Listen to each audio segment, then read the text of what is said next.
प्रधानमंत्री मोदी ने गुरुवार को पश्चिम बंगाल में 3 चुनावी रैलियां की। दिन की आखिरी रैली उन्होंने बीरभूम में की। इस दौरान पीएम मोदी ने कहा कि हम ऐसा समाज देखना चाहते हैं जहां हर कोई भय से मुक्त हो। उन्होंने कहा कि बंगाल में बीजेपी की सरकार बनते ही घुसपैठियों के खिलाफ एक विशेष जांच बिठाई जाएगी। घुसपैठियों के मददगार भी बच नहीं पाएंगे। घुसपैठ के मददगार लोगों के खिलाफ एक विशेष जांच बिठाई जाएगी।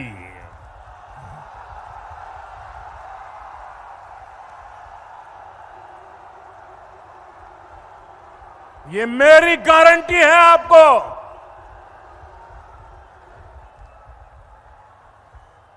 घुसपैठियों के हर मददगार को,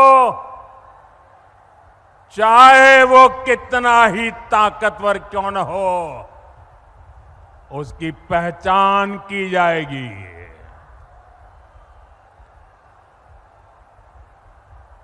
घुसपैठियों को भी खदेड़ा जाएगा और घुसपैठियों के जो आका है उनको जेल में भरा जाएगा।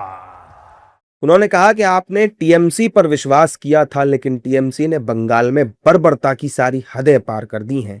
4 मई के बाद हर गुंडागर्दी का हिसाब लिया जाएगा। बंगाल में अब टीएमसी का भय नहीं बल्कि भाजपा का भरोसा चलेगा। मालदा में बीते दिनों क्या हुआ, ये भी पूरे देश ने देखा। एसआईआर के काम में लगे जो न्यायाधीश है उनको तक बंधक बना लिया गया। इस भय से बंगाल के मानुष को मुक्ति दिलानी जरूरी है। इस दौरान पीएम मोदी ने कहा कि मैं हमेशा कहता हूं सबका साथ, सबका विकास, सबका विश्वास, लेकिन आज कह रहा हूं सबका साथ, सबका विकास और सबका हिसाब। आपने हमेशा मेरे मुंह से सुना होगा, सबका साथ, सबका विकास। सुना है ना? सबका साथ, सबका विकास सुना है ना? ये विकास का मेरा मंत्र है, लेकिन बंगाल में मुझे और ज्यादा करना है और इसलिए सबका साथ, सबका विकास और जिन्होंने बंगाल को लूटा है सबका हिसाब। ये मोदी इनको छोड़ने वाला नहीं है, चुन चुन करके हिसाब मांगेगा। चुन चुन के हिसाब मांगा जाएगा।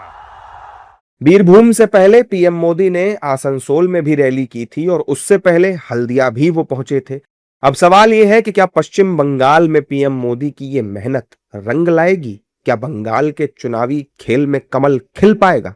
दरअसल बीरभूम टीएमसी का मजबूत गढ़ माना जाता है। 2021 में बीरभूम जिले की 11 में से 10 सीटों पर टीएमसी ने जीत दर्ज की थी। यहां ध्रुवीकरण भी एक बड़ा मुद्दा रहा है। बंगाल में 23 और 29 अप्रैल को वोटिंग होनी है, जबकि रिजल्ट 4 मई को आएगा। इसलिए हर एक दल ने अपना चुनाव प्रचार अभियान भी तेज कर दिया है।